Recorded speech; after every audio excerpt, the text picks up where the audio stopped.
जय हिंद एवरीवन। आज हम बात करने वाले हैं एनडीए से रिलेटेड हो रहे मजाक की। क्या मजाक लगा रखा है, मतलब बेसिकली पेपर भी कंडक्ट किए जा रहे हैं और पेपर को एक्सपेक्ट भी किया जा रहा है कि एक 12th पास बच्चा अगर वो वाकई स्कूलिंग से पढ़ा हुआ है तो वो उसको क्लियर कर ले। आज सवाल यूपीएससी से है और एनसीईआरटी से है कि पॉइंट क्या है कि क्या आपने जो अपना रिड्यूस सिलेबस बनाया है, क्या उस लायक बच्चा है कि एनडीए पेपर में बैठ करके उस पेपर को क्वालिफाई कर सके, या क्या पेपर में आने वाले गलत सवालों के भी बारे में यूपीएससी जवाब नहीं देगा। यूपीएससी में कैसे क्वेश्चंस आने हैं, क्या उसके बारे में एक दो मॉडल पेपर या मॉक टेस्ट भी यूपीएससी अपने साइट पे अपलोड नहीं करवा सकता। क्या मतलब है उस स्कूलिंग का जहां पे फीस इतनी ज्यादा है, लेकिन स्टिल अगर स्कूलिंग का बच्चा है तो उस कॉम्पिटिटिव एग्जाम में बैठ करके शायद मुश्किल से 5 सवाल भी ना कर पाए। क्या यह हमारे एजुकेशन सिस्टम का पार्ट है जहां हमें जबरदस्ती एक स्कूलिंग करनी जरूरी है, लेकिन उस स्कूलिंग के पार्ट से हमारे कोई भी कॉम्पिटिटिव एग्जाम निकलने नहीं वाले? तो क्या हमें अपने एलिजिबिलिटी क्राइटेरिया को बदल देना चाहिए कि 12th पास स्कूलिंग के साथ 1 साल एकेडमिक इंस्टीट्यूट में, किसी भी प्राइवेट इंस्टीट्यूट में 1 साल कोचिंग जरूर करनी जरूरी है? सोचने वाली बात है। क्यों हम डेली अपने एनसीईआरटी का कोर्स गिराते जा रहे हैं? क्यों हमने अपने एनसीईआरटी का रिड्यूस सिलेबस रखा है इतना, और क्यों हम बार बार यूपीएससी का सिलेबस रेज करते जा रहे हैं? हम जो एनडीए में आने वाले बच्चे हैं उनको आईआईटी जेईई मेंस लेवल तक ले जाना चाह रहे हैं। बेसिकली क्या बच्चों को भी इस बारे में जानने का हक नहीं है कि उनके साथ हो क्या रहा है? आप किस स्कूलिंग सिस्टम के बारे में बात कर रहे हैं जहां पे उस स्कूलिंग सिस्टम में बैठ करके वाकई बच्चा आप ही के पेपर को, आप ही एजुकेशन सिस्टम बना रहे हैं, लेकिन आप ही के पेपर में बैठ करके वो आप ही की बुक्स को पढ़ करके 10 सवाल तक योग्य नहीं है लगाने के उसके। इन सारी चीजों के बारे में जवाब चाहिए, क्योंकि पॉइंट है एक बच्चे का भविष्य। वाकई में जो एक 18 साल का बच्चा है, क्या वो उस पेपर में बैठ करके क्या करेगा उस माइंडसेट के साथ जो आप ही के स्कूलिंग से पढ़ा हुआ है, आप ही के पैटर्न में पढ़ा हुआ है और आप ही ने जो बुक दी है उसी को पढ़ करके वो बैठा हुआ है? क्यों आपके बोर्ड एग्जाम में और आपके कॉम्पिटिटिव एग्जाम में जमीन आसमान का अंतर है? और सिलेक्शन रेट तो वही है भाई, 400 वैकेंसी आएगी और 400 लोग वहां पे सिलेक्ट होकर के जाएंगे। मीडियोकर बच्चा क्या करे, किस दुविधा में पड़ा हुआ है? क्या उसके लिए कंपल्शन नहीं है कि वो स्कूल की भी फीस दे और एक कोचिंग इंस्टीट्यूट की भी फीस दे अननेसेसरली? आप क्या करना चाह रहे हैं कि आप पेपर भी एक सही लेवल का नहीं बना पा रहे हैं, एक एवरेज नहीं बना पा रहे हैं चीजों का, और कट ऑफ तो डेली गिरेगी जब बच्चा क्वालिफाई ही नहीं कर पाएगा उन पेपर्स में। जब बच्चों के लेवल, हमें सारे बच्चों से रिलेटेड बात करनी है, हम केवल और केवल क्रीमी बच्चों और टॉपर्स बच्चों की बात नहीं कर सकते। हमें यहाँ पे हर क्राइटेरिया के बच्चे के बारे में बात करने की जरूरत है कि 2.5 घंटे में वो किस मानसिक संतुलन के साथ उन पेपर्स को कैसे हैंडल करे। क्या साल भर बच्चा पढ़ता है और उसके बाद उसको यूपीएससी का क्या ये पेपर देखना है? इन बहुत सारे क्या, क्यों और कैसे का जवाब चाहिए, क्योंकि बच्चों को वाकई में जानने की जरूरत है कि उनके साथ हो क्या रहा है। अब पॉइंट की बात यह है कि ये मजाक ही तो है कि एजुकेशन सिस्टम में बच्चा बैठ रहा है, टीचर पढ़ा भी रहा है, लेकिन जिस एजुकेशन सिस्टम में उसको बैठना है उस एजुकेशन सिस्टम से रिलेटेड एनसीईआरटी से एक सवाल नहीं आना है। और सिलेबस यूपीएससी मेंशन करती है बार बार कि हाँ हमारा सिलेबस तो एनसीईआरटी है।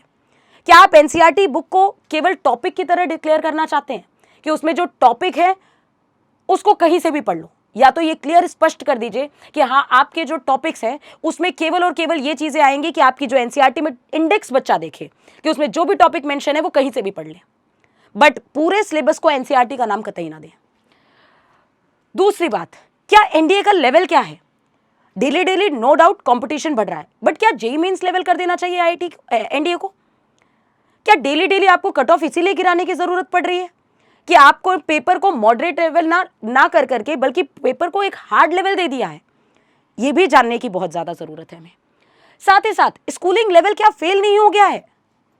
मैं ये जानना चाहती हूं कि एक पेरेंट्स जो ऑलरेडी, क्योंकि हमें बोर्ड्स का सर्टिफिकेट आप ही से मिलना है, तो क्या आपके बनाए हुए चलने सिस्टम पे हमें चलना जरूरी है कि हम आपसे 10th करें, हम आपसे 12th करें, वरना कोई सर्टिफाइड हमें बोर्ड्स की मार्कशीट नहीं देगा?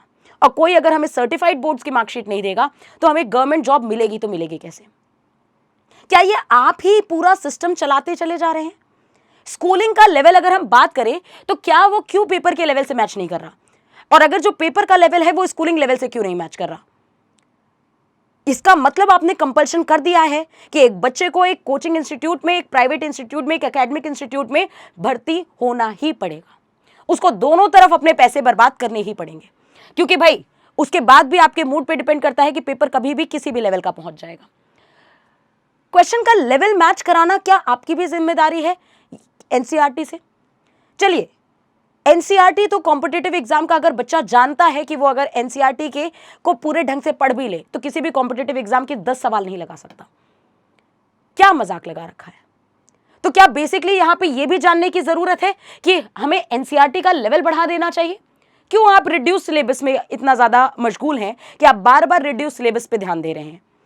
क्या एनसीईआरटी का इतना बेकदरी हो गई है कि मतलब हम एक बेंचमार्क नहीं सेट कर पा रहे बच्चों के लिए, एक प्रॉपर बुक्स नहीं दे पा रहे हैं जहां पे हमें बच्चों को क्राइटेरिया तो डिफाइन कर दे कि आपके सिलेबस में आने क्या वाला है? क्या उनके लिए आपकी जिम्मेदारी नहीं बनती कि एक आप प्रॉपर मॉक टेस्ट दें? और ये बच्चों को भी जागरूक होना पड़ेगा, बच्चों को भी इन बारे में समझना पड़ेगा कि वाकई में स्कूलिंग से कुछ नहीं हो रहा है। स्कूलिंग हमें प्रॉपर यूनिफॉर्मिटी सिखाती है, बहुत सारे एक्टिविटीज सिखाती है, बहुत सारी चीजें ऐसी सिखाती है जो हम कभी भी बाहर से सीख ही नहीं सकते। बहुत प्यारी यादें होती हैं स्कूलिंग से हमारी, लेकिन क्या हम अपने मेन मुद्दे को भूल जाएं?